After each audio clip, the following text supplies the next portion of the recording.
뉴욕 센트럴파크 건너편에는 독특한 형태의 하얀 건축물이 서 있습니다. 달팽이를 닮은 이 건물은 부유한 실업가이자 자선가인 솔로몬 구겐하임이 설립한 구겐하임 미술관입니다.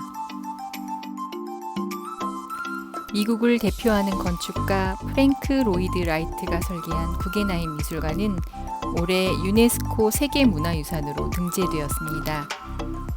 전시만큼이나 미술관 건축을 보기 위해 찾는 사람이 많을 정도로 사랑받는 곳이지만 설계 당시에는 많은 예술가들의 반대에 부딪혔다고 합니다.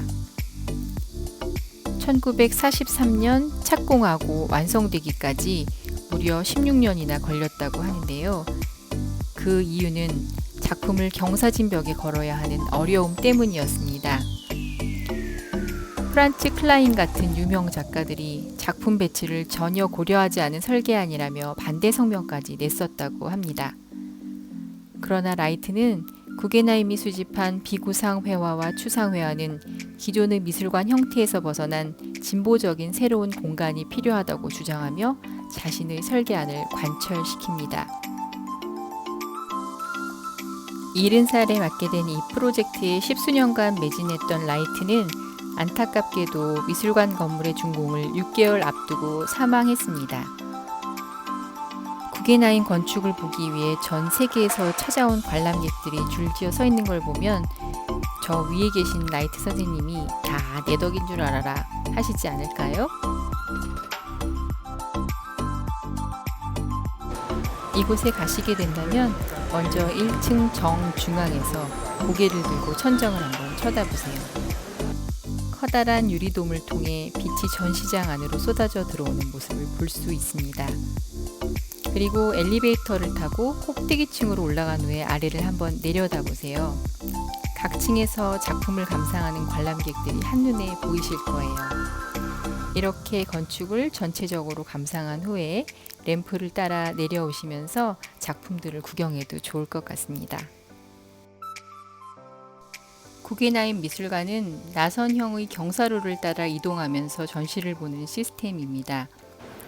이동 램프는 단순한 통로가 아닌 전시 공간을 겸비하고 있습니다. 램프를 따라 올라가다 보면 자연스럽게 몬드리안도 만나고 샤갈, 모딜리아니 그리고 칸딘스키의 작품도 만나게 됩니다. 구겐하임 미술관의 소장품은 20세기 비구상과 추상 계열 작품이 대부분이지만 세잔, 마네, 고갱, 고흐 같은 후기 인상주의 작품도 보유하고 있습니다. 그 중에서도 칸딘스키의 컬렉션은 세계 최고를 자랑한다고 하네요.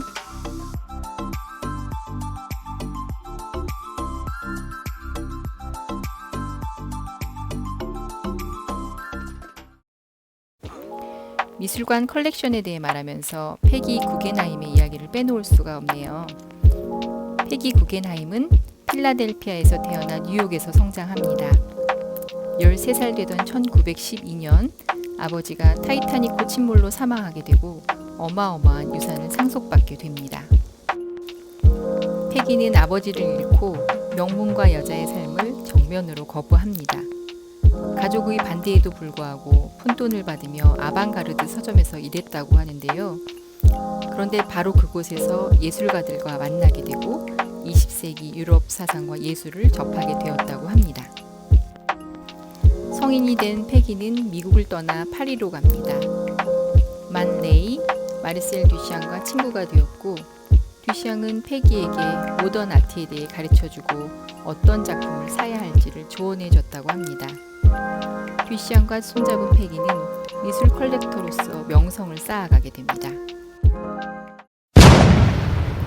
세계 2차 대전 발발 이후 미국에 거주하고 있던 패기는 다시 유럽으로 건너갑니다. 전쟁통에 작품들을 헐값에 넘기고 피난 가려는 사람들로부터 미술품을 마구 사들였습니다. 또한 마르크 샤갈, 막스 에른스트, 이브 탕기 같은 유럽 예술가들의 미국 망명을 적극적으로 돕기도 했습니다. 나치의 공세가 거세지자 목숨을 걸고 모은 그림들을 이불보에 숨겨 미국행 선박에 싣게 됩니다.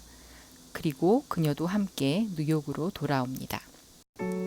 패기 덕분에 현대미술 중심지는 유럽에서 미국으로 이동하게 되었습니다. 또한 목수였던 잭슨 폴락을 발굴해서 추상미술계의 스타 작가로 키워내기도 했습니다. 패기 구겐하임은 초현실주의, 미래파, 추상표현주의 등 20세기 전반 미국과 유럽 미술을 아우르는 자신의 컬렉션을 뉴욕 구겐하임 미술관에 기증하게 됩니다. 그녀 덕분에 구겐하임 미술관에서 세계적인 예술가들의 작품을 모두 만날 수 있습니다. 1000명이 넘는 남자들과 잠자리를 했다는 복잡한 사생활로 인해 그녀의 미술사적 업적이 종종 과소평가되기도 합니다. 하지만 패기 구겐하임은 전설적인 미술 컬렉터로서 현대미술에서 차지하는 존재감은 절대적이라 할 수 있습니다. 빌바오와 아부다비에 있는 구겐하임과 함께 그녀가 말년을 보낸 저택이었던 베니스의 패기 구겐하임 컬렉션에 가보는 게 저의 새로운 꿈이 되었습니다.